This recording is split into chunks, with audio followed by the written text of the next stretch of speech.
Welcome to The Know, I'm Meg Turney. I'm John Reisinger. It's late November, so that means it's time for another extended edition of a Lord of the Rings movie. The last one we'll ever be getting, which is actually kind of sad.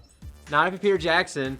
In one of the behind-the-scenes featurettes on the Battle of the Five Armies, new extended edition, the Oscar-winning director admits that he didn't know what the hell he was doing for portions of the Hobbit movie. We're not exaggerating, that's almost an exact quote. Simply because I didn't know what the hell I was doing. This should come as no surprise to pretty much anyone who saw the movies. The candid behind-the-scenes interview is in appendices 11 and 12, the extended edition special features, and has made the rounds on the internet after being uploaded by a YouTube user yesterday. In the interview, several key members of the Hobbit team's cast and crew talk about the rush production schedule and just how crazy it was to produce those movies. What was it that got the Hobbit film so far off the rails? Besides the decision to split one children's book into 3 bloated movies, there was no adjustment to the production schedule when original director Guillermo del Toro left the pictures. In the interview, Jackson explains that when he jumped in and took over, we didn't wind the clock back a year and a half and give me a year and a half prep to design the movie. It was impossible. And as the role of being impossible, it just started shooting the movie with most of it not prepped at all.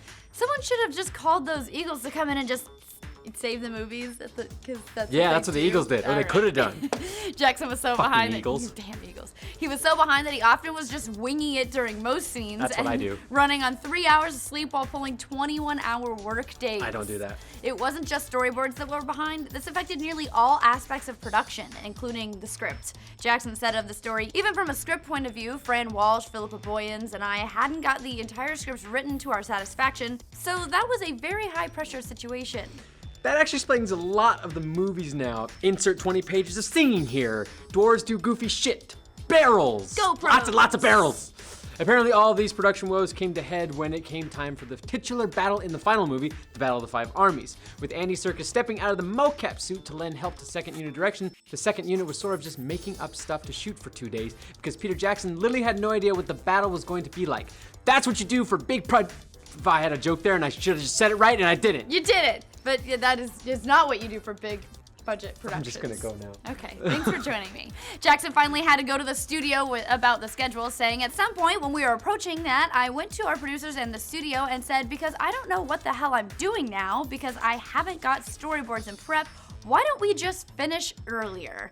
They wrapped shooting off the battle early and decided to come back to it as part of the pickup process later on. That just sounds horrible. It's awful. This whole thing is really bizarre. I'm not sure how Peter Jackson, one of the biggest directors in Hollywood, can't get a schedule adjusted.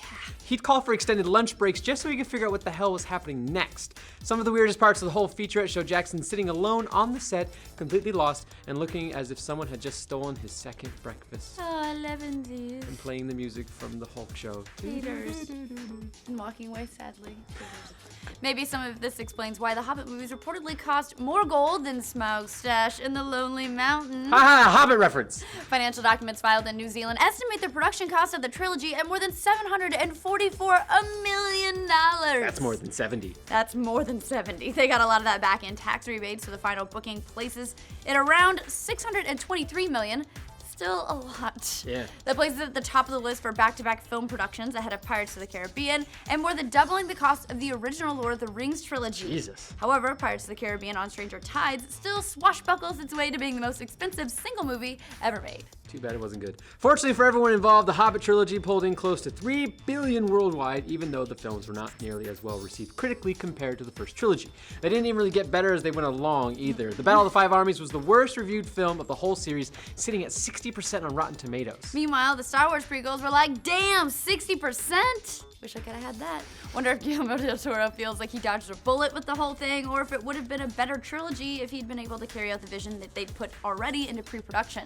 Del Toro's been having a few production woes of his own between Pacific Rim Maelstrom's indefinite delay past 2017 and the canceled Silent Hill venture he was going to make with legendary game designer Hideo Kojima, who's probably still on his indefinite vacation from working at Konami. I want an indefinite vacation. 1990. The struggle is real for auteurs, you guys. Unfazed by the Pacific Rim sequel delay, Del Toro has still turned in both a script and a budget to Warner Brothers, who either hate awesome robot fights or making money.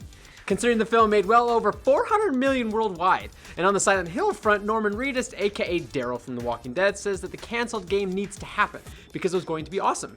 Daryl told IGN just a few days ago that I'm super bummed that happened back in Japan, but I have faith. I have faith that we're going to do something though, because it just seems like it was one of those things that needs to happen. It's like destiny. It needs to happen. You just keep putting it out there in the universe, and then maybe we'll come back to Just trying to be positive. He's just trying to get this a secret. It's a secret.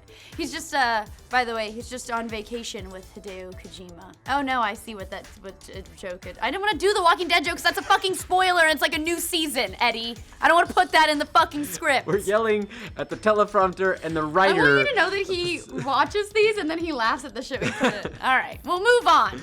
But will Peter Jackson ever get out of his zombie state and return to movie making? He recently told MoviePhone that he's looking to get away from Hollywood blockbusters to focus on smaller pictures again. Like the Silmarillion? You could probably get like at least 8 movies out of that one, easily. Please don't give him any ideas. No. What do you guys think of Jackson's admission that he didn't know what the hell he was doing on parts of the Hobbit movies? Do you think it would have been better if it was done by Del Toro? And how dumb is it that Silent Hills is still canceled? To keep current on hobbits and giant fighting robots and zombies, like this video and subscribe to The Know. Fuck it, just go back to where we were. Fuck it, we'll do it live. Do it live. If Ashley finds out, you're all dead. Yeah.